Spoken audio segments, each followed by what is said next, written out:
Cordiale saluto, ben ritrovati a questa edizione del nostro audiogiornale con le notizie dal Friuli Venezia Giulia. Sono 2.348 le persone controllate in Friuli Venezia Giulia per il rispetto delle misure di contenimento del Covid-19. Di queste 105 sanzionate dalle forze dell'ordine per inosservanza. E quanto emerge dai dati diffusi dalla Prefettura di Trieste, durante gli accertamenti 5 persone sono state denunciate per altri reati. Le forze dell'ordine, sempre nella giornata del 1° maggio, hanno controllato anche 683 esercizi commerciali, 2 titolari sanzionati.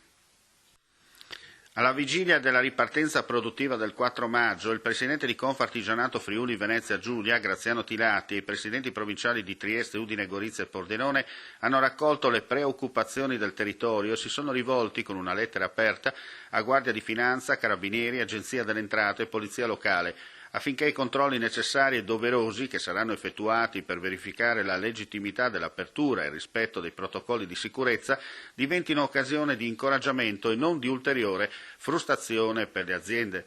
Lo ha comunicato oggi la stessa Confartigianato Friuli Venezia Giulia attraverso una nota. Tilati e i presidenti provinciali, facendosi interpreti delle preoccupazioni che stanno emergendo in ogni settore dell'artigianato, sia tra i comparti che sono rimasti aperti, sia tra quelli che ripartiranno da lunedì dopo mesi di lockdown, hanno scritto una lettera che le nostre aziende hanno bisogno di essere sostenute e tutelate per ripartire nei migliori dei modi possibile, non di essere ulteriormente vessate con azioni repressive. Apriamo perché nessuno ha mai disposto la nostra chiusura e la provocazione lanciata dal mondo dei tatuatori che dopo il protocollo con il decalogo delle misure di sicurezza che si impegnano a rispettare, inviato al Ministro della Salute Roberto Speranza pochi giorni fa, oggi tornano a sottolineare di essere una categoria dimenticata, chiedendo di anticipare la riapertura fissata per il 1° giugno. A intervenire oggi la sezione del Friuli Venezia Giulia. Carlo Bonci, presidente Associazione Tattoo CRIR di Aviano e referente locale dell'Associazione Nazionale Tatuatori, ha reso noto di aver inviato una lettera al presidente della Regione, Massimiliano Fedriga, e che il 6 maggio si svolgerà un flash mob con l'apertura simbolica di centinaia di studi di tatuaggi in Regione, scandendo lo slogan «Siamo aperti», perché nessuno ha disposto la nostra chiusura. Nella lettera si ricorda la professionalità dei tatuatori, ancora non riconosciuti in nessun albo e mai nominati nelle ultime disposizioni in tema di riaperture.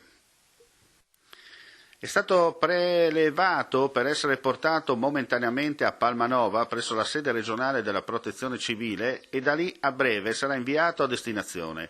Allestito dai volontari del gruppo comunale della Protezione Civile di San Giovanni a Natisone, usando come base un modulo abitativo avanzato dopo l'emergenza del centro Italia.